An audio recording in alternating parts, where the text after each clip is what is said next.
ओम शांती। आज 1 तारिकको बाणी छ 1/3/2021। सारमा बाबा बताउनुहुन्छ, मीठे बच्चे तुम्हें आपस में बहुत बहुत रूहानी स्नेह से रहना है, कभी भी मतभेद में नहीं आना है। प्रश्न, हर एक ब्राह्मण बच्चे को अपने दिल से कौन सी बात पूछनी चाहिए? उत्तर, अपने दिल से पूछो। 1. मैं ईश्वर की दिल पर चढ़ा हुआ हूँ। 2. मेरे में दैवी गुण की धारणा कहाँ तक है? 3. मैं ब्राह्मण ईश्वरीय सर्विस में बाधा तो नहीं डालता? 4. सदा चिरखंड होकर रहता हूँ, आपस में हमारी एक मत है? 5. मैं सदा श्रीमत का पालन करता हूँ। गीत भोलेनाथ से निराला और कोई नहीं बिगड़ी को बनाने वाला। ओम शांति। तुम बच्चे हो रूहानी संप्रदाय, आगे थे आसुरी संप्रदाय। आसुरी संप्रदाय को यह पता नहीं है कि भोलानाथ किसको कहा जाता है। यह भी नहीं जानते कि शिव शंकर अलग अलग है। वह शंकर देवता है, शिव बाप है, कुछ भी नहीं जानते हैं।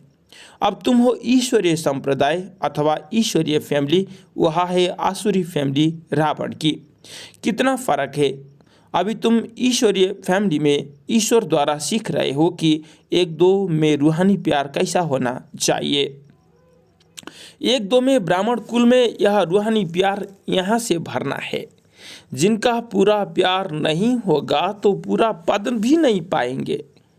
वहाँ तो है ही एक धर्म, एक राज्य, आपस में कोई झगड़ा नहीं होता है। यहाँ तो राजाएं है नहीं। ब्राह्मणों में भी देहाभिमान होने के कारण मतभेद में आ जाते हैं। ऐसे मतभेद में आने वाले सजाएं खाकर फिर पास होंगे। फिर वहाँ एक धर्म में रहते हैं तो वहाँ शांति रहती है। अब उस तरफ है आसुरी संप्रदाय व आसुरी फैमिली टाइप। यहाँ है ईश्वरीय फैमिली टाइप। भविष्य के लिए दैवी गुण धारण कर रहे हैं। बाप सर्वगुण संपन्न बनाते हैं तो सब तो नहीं बनते हैं। जो श्रीमत पर चलते हैं वही विजय माला का दाना बनते हैं। जो नहीं बनेंगे वह प्रजा में आ जाते हैं। वहाँ तो डीटी गवर्नमेंट है। 100% प्योरिटी, पीस, पासपर्टी रहती है। इस ब्राह्मण कुल में अभी दैवी गुण धारण करने हैं। कोई तो अच्छी रीति दैवी गुण धारण करते, दूसरों को कराते रहते हैं। ईश्वरीय कुल का आपस में रूहानी स्नेह भी तब होगा जब देही अभिमानी होंगे। इसलिए पुरुषार्थ करते रहते हैं। अंत में भी सबकी अवस्था एक रस एक जैसी तो नहीं हो सकती है। फिर सजाएं खाकर पद भ्रष्ट हो पड़ेंगे, पद कम पा लेंगे। ब्राह्मणों में भी अगर कोई आपस में छिरखंड होकर नहीं रहते हैं, आपस में लून पानी हो रहते हैं, दैवी गुण धारण नहीं करते हैं तो उच्च पद कैसे पा सकेंगे? लून पानी होने के कारण कहाँ ईश्वरीय सर्विस में भी बाधा डालते रहते हैं, जिसका नतीजा क्या होता है वह इतना ऊंचा पद नहीं पा सकते हैं। एक तरफ पुरुषार्थ करते रहते हैं चिरखंड होने का, दूसरी तरफ माया लून पानी बना देती है, जिस कारण सर्विस बदले डिसर्विस करते हैं।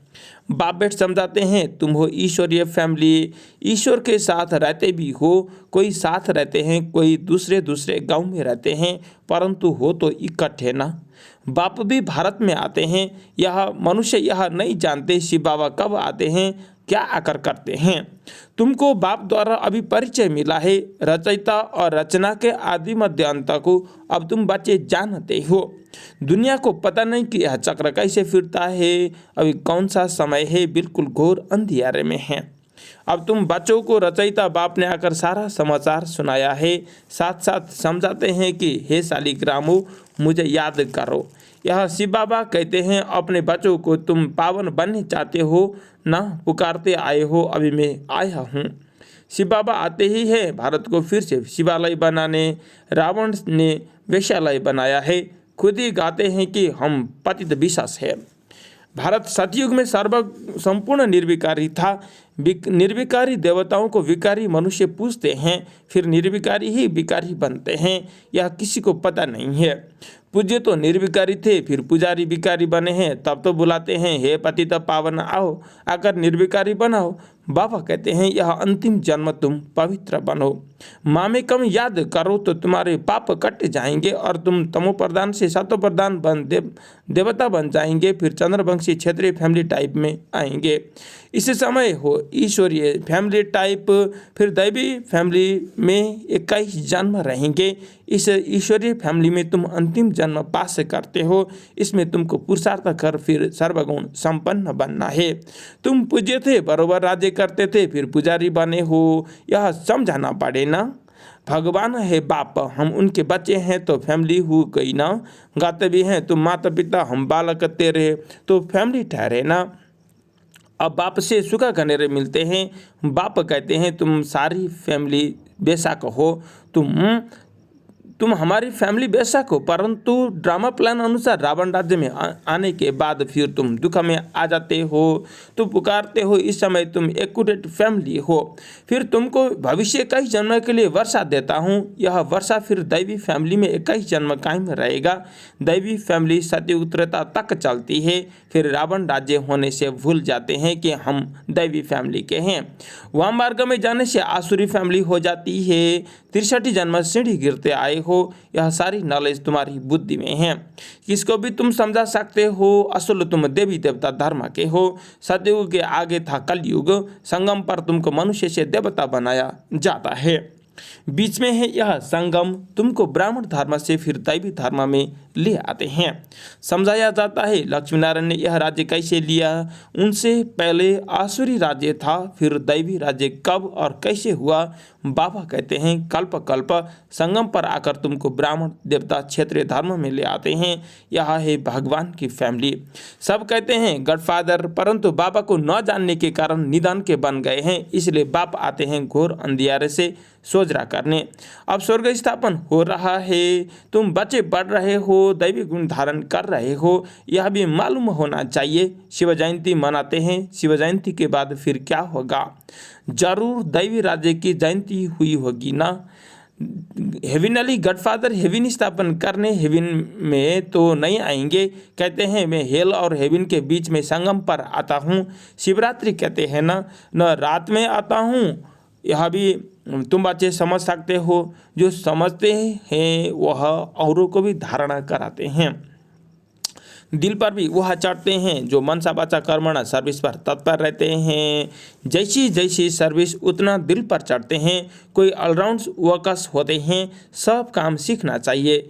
खाना पकाना, रोटी बनाना, बर्तन मांजना, यह भी सर्विस है ना।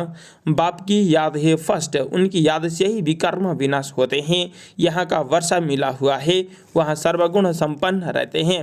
यथा राजा रानी तथा प्रजा दुख की बात नहीं होती। इस समय सब नरकवासी है, सबकी उतरती कला है, फिर अभी चढ़ती कला होगी। बाबा साहब को दुख से छुड़ाए सुख में ले जाते हैं, इसलिए बाप को लिबरेटर कहा जाता है। यहाँ तुमको नशा रहता है, हम बाप से वर्षा ले रहे हैं, लायक बना रहे हैं। लायक तो उनको कहेंगे जो औरों को राजा पद पाने लायक बनाते हैं। यह भी बाबा ने समझाया है। पढ़ने वाले तो बहुत आएंगे, ऐसे नहीं कि सब 84 जन्म लेते हैं। जो थोड़ा पढ़ेंगे वह देरी से आएंगे तो जन्म भी कम होगा ना। कोई 80, कोई 82, कौन जल्दी आते हैं, कौन पीछे आते हैं, सारा मदार पढ़ाई पर है। साधारण प्रजा पीछे आएगी, उनके 84 जन्म हो न सके, पीछे आते रहते हैं। जो बिल्कुल लास्ट में होंगे वह त्रेता अंत में आकर जन्म लेगा, फिर वाममार्ग में जाते हैं, उतरना शुरू हो जाता है। भारतवासियों ने कैसे 84 जन्म लिए हैं, उनकी यह सीढ़ी है। यह गोला है ड्रामा के रूप में। जो पावन थे वही अब पतित बने हैं, फिर पावन देवता बनते हैं। बाप जब आते हैं तो सबका कल्याण हो जाता है, इसलिए इसको आस्पिशियस युग कहा जाता है। बलिहारी बाप की है जो सबका कल्याण करते हैं। सतयुग में सबका कल्याण था, कोई दुख नहीं था। यह तो समझाना पड़े कि हम ईश्वरीय फैमिली टाइप के हैं, ईश्वर सबका बाप है। यहाँ तुम माता पिता गाते हो। यहाँ ही तुम माता पिता गाते हो, वहाँ तो सिर्फ फादर कहा जाता है। यहाँ तुम बच्चों को माँ बाप मिलते हैं, यहाँ तुम बच्चों को एडॉप्ट किया जाता है। फादर क्रिएटर है तो मदर भी होगी, नहीं तो क्रिएशन कैसे होगी। हेविनली गॉड फादर कैसे हेवन स्थापन करते हैं, यह न भारतवासी जानते हैं न बेलत वाले ही जानते हैं। अभी तुम बच्चे जानते हो नई दुनिया की स्थापना और पुरानी दुनिया का विनाश तो जरूर संगम युग पर ही होगी ना। अभी तुम संगम पर हो। अभी बाबा समझाते हैं मामेकम याद करो, आत्मा को याद करना है, परम पिता परमात्मा को। आत्माएं और परमात्मा अलग रहे बहुकाल। सुंदर मेला कहाँ होगा, सुंदर मेला जरूर यहाँ ही होगा। परम पिता परमात्मा बाप आते हैं, इसको कहा जाता है कल्याणकारी सुंदर मेला। जीवन मुक्ति का वर्षा सबको देते हैं, जीवन बंध से छूट जाते हैं। शांति धाम तो सब जाएंगे, फिर जब आते हैं तो सतप्रधान रहते हैं। धर्म स्थापना अर्थ आते हैं नीचे, जब उनकी जनसंख्या बढ़े तब राजा के लिए पुरुषार्थ करे, तब तक कोई झगड़ा आदि नहीं रहता है। सतप्रधान से सातों राजो तमु में आते हैं, सातों प्रधान से राजों में आते हैं, तब लड़ाई झगड़ा शुरू करते हैं। पहले सुख फिर दुख, अब बिल्कुल ही दुर्गति को पाए हुए हैं। इस कलयुग की दुनिया का विनाश, फिर सतयुग की दुनिया की स्थापना होनी है। विष्णुपुरी की स्थापना कर रहे हैं ब्रह्मा द्वारा। जो जैसा पुरुषार्थ करते हैं उस अनुसार विष्णुपुरी में आकर प्रारब्ध पाते हैं। यह समझने की अच्छी बातें हैं। इस समय तुम बच्चों को बहुत खुशी होना चाहिए कि हम ईश्वर से भविष्य कई जन्म का वर्षा पा रहे हैं। जितना पुरुषार्थ कर अपने को एक्यूरेट बनाएंगे, तुम्हें एक्यूरेट बनना है। घड़ी भी लिवर और सिलेंडर होती है ना, लिवर बहुत एक्यूरेट होती है। बच्चों में कोई एक्यूरेट बन जाते हैं, कोई अनएक्यूरेट हो जाते हैं, तो कम पद हो जाता है। पुरुषार्थ करके एक्यूरेट बनना चाहिए। अभी सब एक्यूरेट नहीं चलते, तदबीर कराने वाला तो एक ही बाप है। तकदीर बनाने के पुरुषार्थ में कमी है, इसलिए कम पद पाते हैं। श्रीमत पर न चलने के कारण, आसुरी गुण न छोड़ने के कारण, योग में न रहने के कारण यह सब होता रहता है। योग में नहीं है तो फिर जैसे पंडित है, योग कम है इसलिए शिव बाबा तरफ लब नहीं रहता, धारणा भी कम होती है, वह खुशी नहीं रहती, शकल जैसे मूर्त मिसल हो जाती है। तुम्हारे फ्यूचर तो सदैव हर्षित होना चाहिए ना, जैसे देवताओं के होते हैं। बाबा तुमको कितना वर्षा देते हैं। कोई गरीब का बच्चा साहूकार के पास जाए तो उनको कितनी खुशी होती है। तुम बहुत गरीब थे, अब बाबा ने एडॉप्ट किया है तो खुशी होनी चाहिए ना। हम ईश्वरीय संप्रदाय के बने हैं, परंतु तकदीर में नहीं है तो क्या किया जा सकता है। पदभ्रष्ट हो जाता है, पटरानी बनते नहीं है। बाप आते ही है पटरानी बनाने। तुम बच्चे किसको भी समझा सकते हो कि ब्रह्मा विष्णु शंकर तीनों है शिवा के बच्चे। भारत को फिर से स्वर्ग बनाते हैं ब्रह्मा द्वारा, शंकर द्वारा पुरानी दुनिया का विनाश हो जाता है। बाप में ही, भारत में ही बाकी थोड़े बचते हैं। प्रलय तो होती नहीं, परंतु बहुत खलास हो जाते हैं। तो जैसे कि प्रलय हो जाती है, रात दिन का फर्क पड़ जाता है। वह सब मुक्तिधाम में चले जाएंगे। यह पतित पावन बाप का ही काम है। बाबा कहते हैं बच्चे देही अभिमानी बनो, नहीं तो पुराने संबंध आदि याद पड़ते रहते हैं। थोड़ा भी है फिर भी बुद्धि जाती रहती है। नष्ट मुहा है नहीं, इसको बेविचारी याद कहा जाता है।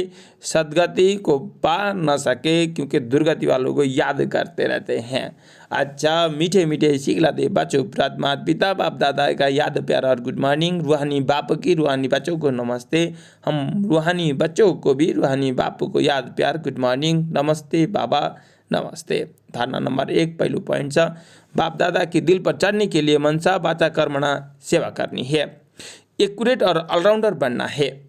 2, ऐसा देही अभिमानी बनना है जो कोई भी पुराने संबंधी आदि याद न आए। आपस में बहुत बहुत रूहानी प्यारा से चलना है, लून पानी नहीं होना है। वरदान, सदा साथ के अनुभव द्वारा मेहनत की अविद्या करने वाले अतीन्द्रिय सुख व आनंद स्वरूप भाव।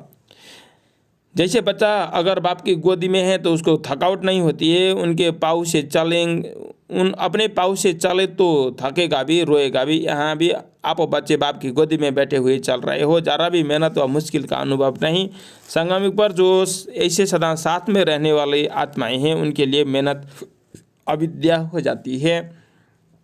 पुरुषार्थ भी एक नेचुरल कर्म हो जाता है, इसलिए सदा अतीन्द्रिय सुख व आनंद स्वरूप स्वतः बन जाते हैं। स्लोगन, रूहे गुलाब बन, अपनी रूहानी वृत्ति से वायुमंडल में रूहानियत की खुशबू फैलाओ। रूहे गुलाब बन, अपनी रूहानी वृत्ति से वायुमंडल में रूहानियत की खुशबू फैलाओ। ओम शांति।